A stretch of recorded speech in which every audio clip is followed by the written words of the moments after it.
To be like the bee. My Shaykh Hamid Akram Bukhari used to always tell us as students to be like the bee. And I'm going to mention some of the gems that he used to share with us in his lessons. Shaykh Hamid Akram al-Bukhari. Kun kan nahla, be like the bee. Does the bee sit around, lounge around? Does it wait for the opportunities to come to it? The bee goes around and what does it do? It goes to the flowers. It takes the pollen and then what does it make from that pollen? Honey. It makes honey. The fly also goes around. Zzz. But what does it take? يَنْقُلُ الْأَذَى وَيَنْشُرُ الْقَذَى. It goes to the trash and it spreads the trash. You know why the Arab, they joke around, they say it's called dhubab. Dhubab. Why? كُلَّمَا ذُبَّ. Every time you say, go away, go away, go away, aba, it returns back to you. Dhubba, aba. It goes, it comes back, goes, it comes back. And some of the righteous, they used to say that the reason Allah subhanahu wa ta'ala, Allahu a'lam, maybe the hikmah of Allah azza wa jal, He created the fly, is to humiliate those people that are arrogant. Those people that are arrogant, لِتَذُلَّ بِهِ الْجَبَابِرَةِ. That every time those people that think so high and mighty on themselves, this little fly comes around, zzz, and reminds them how little they really are. But the bee is not like that. It goes around. What does Allah Azza wa Jal say? Surah An-Nahl. Imagine a whole surah. Surah An-Nahl. Surah An-Nahl is a surah of what? Ni'am, the blessings of Allah. Kuli min kulli thamarat. Eat from all of the plants, all of the flowers, all of the fruits. Kuli min kulli thamarat. Eat from all of it, and then Allah subhanahu wa ta'ala says, after you diversify, after you go to all of them, فَاسْلُكِي سُبُلَ رَبِّكِ ذُلُلَا يَخْرُجُ مِن بُطُونِهَا شَرَابٌ مُخْتَلِفٌ أَلْوَانُ. That sweet drink, that drink of different colors. And you know, honey comes of different colors and different types. فِيهِ شِفَاءٌ لِلنَّاسِ. Before mentioning that the honey is a cure, what does Allah Azza wa Jalla mention? That the bee goes around all over. And just like that, for us as human beings, we need to learn from everything. We need to diversify our own education. We need to not just limit ourselves and close our minds, but expand our horizon as Allah subhanahu wa ta'ala has made the earth so vast for us. And this is why Shaykh Hamid Akram used to always tell us, خُذْ مِن كُلِّ شَيْءٍ شَيْئًا وَمِن شَيْءٍ كُلَّ شَيْءٍ.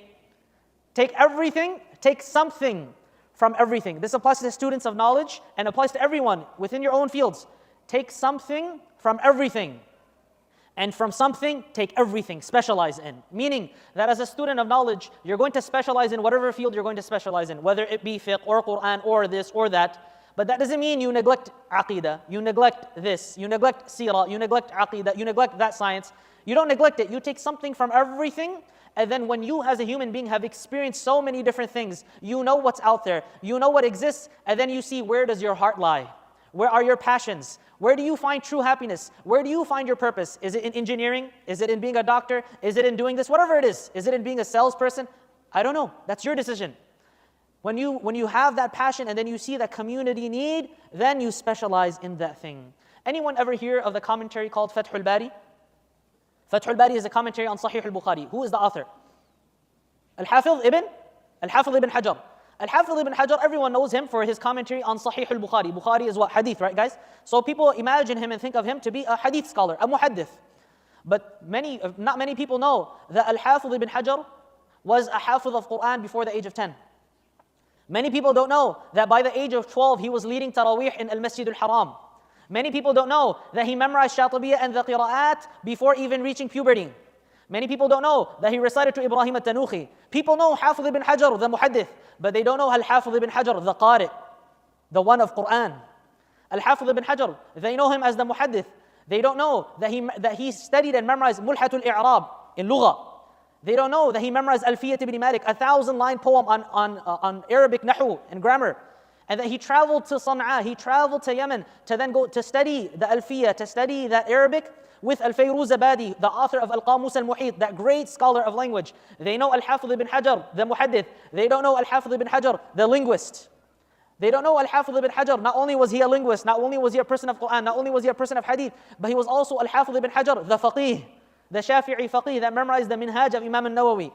So subhanallah, we saw the honey of Al-Hafiz ibn Hajar. We saw his commentary, Fathul Bari. But did we see all of the flowers that he ate from? Did we see everywhere that he benefited from?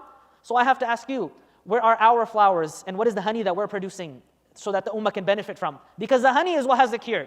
What is our honey to provide for the people? And where are the flowers that we are benefiting from? Not just Al-Hafiz ibn Hajar. In fact, many of the great scholars. Anyone ever hear of Siyar A'lam al-Nubala? Siyar A'lam al-Nubala, the encyclopedic biography of all the scholars? Al-Hafiz, Imam al-Dhahabi. Imam al-Dhahabi, people know him for that. The muhaddith, mu'arrikh, specialist in hadith, specialist in history. They don't know that Al-Hafiz ibn Hajar was one of the great giants also in the Shafi'i madhab. They don't know Imam al-Dhahabi was also not only that, but he was one of the top students of Shaykh al-Islam ibn Taymiyyah. They don't know, Imam al-Dhahabi was also a qari of Quran. When he traveled all the way to Egypt to read to his Shaykh, he read bil-ifrad, he read each riwayah one by one. He did 40 khatmas to his Shaykh. What do you say about a student who reads the Quran 40 times cover to cover, ijazah style to his Shaykh? A person of Quran, yes or no? Again, we saw the honey that they produced, these great scholars, but what were the flowers that they all took from?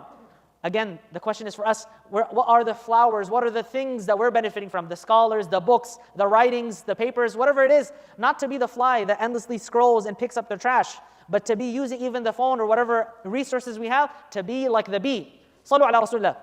The Prophet ﷺ, hadith Musnad Imam Ahmed, مَثَلُ الْمُؤْمِنِ كَمَثَلِ النَّحْلَةِ. The example of a believer is like the example of a bee. كيف? The example of a bee? Yes.